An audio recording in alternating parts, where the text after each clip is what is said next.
So Thursday evening, 6 o'clock. Rick should be any minute. We're gonna get into legs and shoulders. I have decided to take a couple of days off of running. I just been feeling just incredibly fatigued since that race. I think I definitely pushed. I was about to say too hard. There's no such thing as too hard during a race. I just need to calm down in terms of when I'm gonna get back to it. So I'm not gonna run again until Saturday, and then Saturday I'm gonna do a tempo run. I'm going to be targeting a 9:30 pace for the marathon. I'm not sure if I can do it, but we'll see. But that's what I'm going to train for. So I'm going to do a 5 to 6 mile run Saturday morning at a 9:30 pace. And then on Sunday, I'm going to do somewhere in the ballpark of 14 to 16 out at Haynes Point, all in zone 2. So that's my schedule for the next couple of days. But, I'm taking off Thursday, Friday from running. I could just use a break. I really pushed hard during that race, especially during the second half. Overall pace of 9:41. I said I wanted to do someplace between 9:30 and 10 minutes per mile, so I came closer to the lower end.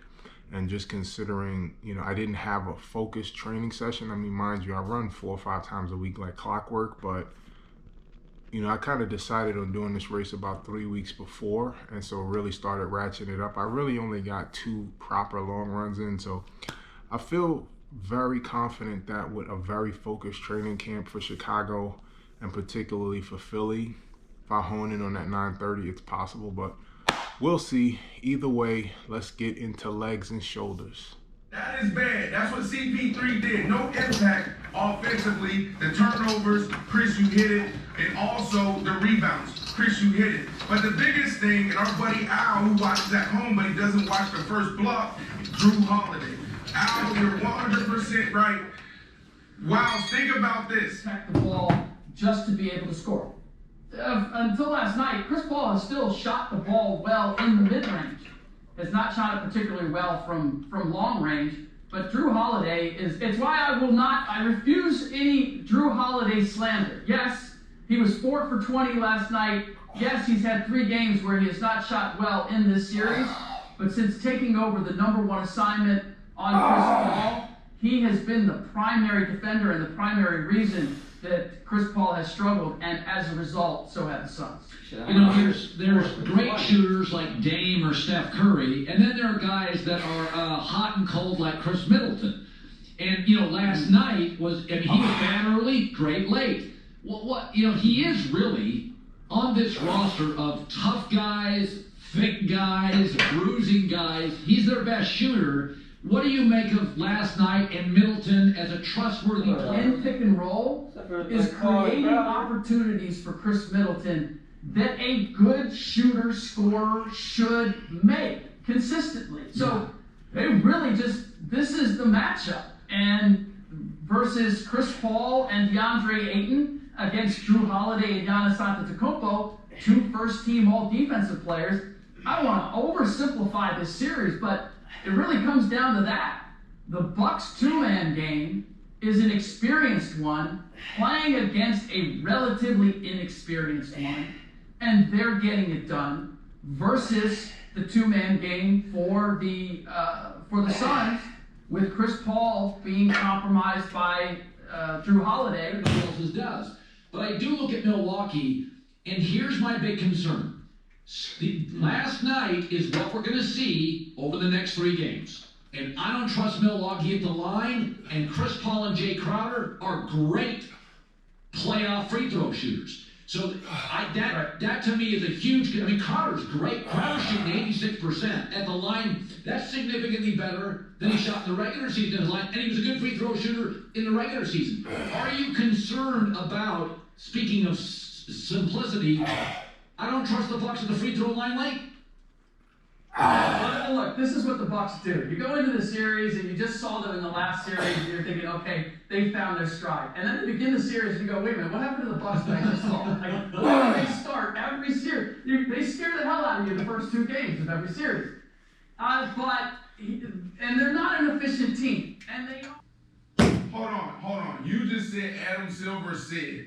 Adam Silver doesn't strap it up. He doesn't lace it up. He doesn't know what the body feels after traveling from the East Coast to the West Coast after he played back-to-backs. He doesn't understand, you're dehydrated, the swelling in the joints when you're flying or just playing on that surface night after night after night. So I hear what you're saying. I think there's a better way to get this done. That's a lot of wear and tear on these guys' body. We're talking about month after month, game after game. They need to figure this out because that is a lot of wear and tear. Other teams, other sports are embracing sports science. I know it's at the individual level as far as from one organization to the other organization, but load management is important.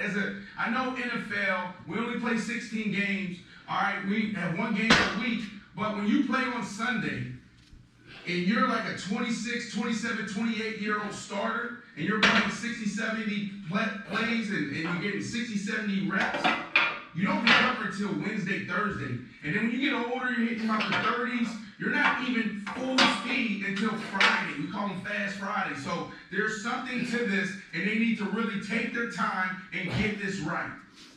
Thanks for watching. Subscribe here for the latest from the show. Also, be sure to check out more of the best clips from First Things First. Or go watch Doesn't these. work that hard, and his I'd load rather is Ben so Simmons go to Golden inconsistent that he can't be Giannis or close to Giannis because some games Well, Ben make is a not great as point. He's aggressive like as you'd like him to be. So Draymond or Stone. not He is. everybody's in love with Ben Simmons, but some people are.